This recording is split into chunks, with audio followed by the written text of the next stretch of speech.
মোহনপুর মহকুমার সিমনা বিধানসভা কেন্দ্র থেকে রাজ্য সরকারের একজন মন্ত্রী, এডিসিতে এক মন্ত্রী, এমনকি মোহনপুর মহকুমা থেকে রয়েছেন রাজ্যের এক হেভিওয়েট মন্ত্রী।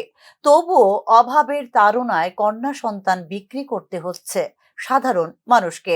অভিযোগ কিন্তু অন্তত এরকমটাই। অভাবের তাড়নায় একদিনের নবজাতক কন্যা সন্তানকে বিক্রি করে দেবার অভিযোগ উঠল পিতামাতার বিরুদ্ধে। ঘটনা সিমনা গ্রাম পঞ্চায়েতের কাটাছড়া গ্রামে। 30 এপ্রিল কাতলামারা প্রাথমিক স্বাস্থ্য কেন্দ্রের প্রসেনজিৎ দাসের স্ত্রী লক্ষ্মীরানী সরকার প্রসব করেন কন্যা সন্তান। 30 এপ্রিল তারিখেই তারা একদিনের কন্যা সন্তানটিকে বিক্রি করে দেন খোয়াইয়ের এক পরিবারের হাতে বলে অভিযোগ সংশ্লিষ্টদের, কিন্তু কোনো কাগজপত্রের মাধ্যমে দেওয়া হয়নি। সেই পরিবারের নাম ঠিকানা ও নেই তাদের কাছে, জানালেন প্রসেনজিৎ দাস এবং তার স্ত্রী লক্ষ্মী দাস। তবে বিক্রি নয়, অভাবের তাড়নাতে কন্যা সন্তানকে তারা দিয়ে দিয়েছেন বলে দাবি করেছেন প্রসেনজিৎ দাস এবং তার স্ত্রী লক্ষ্মী দাস।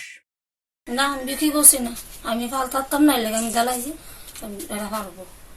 যাদেরকে দিয়েছেন তাদের নাম টাম ঠিকানা জানেন? না, আমি নাম জানি না, আমি কুস্তা জানি না, আমি জ্বালাইছি, আমি বিশ্বাস করে দিছি অনেক অনেক বেডি নিচে বিশ্বাস করে বেডি কইছে আমার তো যত্ন, খুব যত্ন থাকবো, খুব শুয়ে থাকবো, তোমরা আমার তো শুয়ে থাকবো।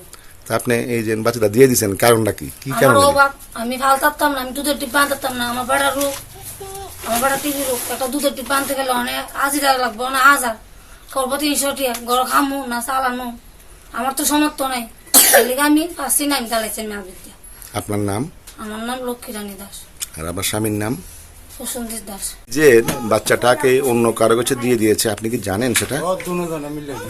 দুজনে মিলে দিয়েছে। তাহলে আপনারা এই যাদেরকে দিয়েছেন তাদের নাম জানেন না, ঠিকানা জানেন না, তাহলে কিভাবে তাদেরকে দিয়েছেন? বিশ্বাস কিভাবে করেছেন? কেমনি কিভাবে চিনবেন? জায়গার নাম কইছে। কোন জায়গাতে তারা বাড়ি? খোয়াই। খোয়াই।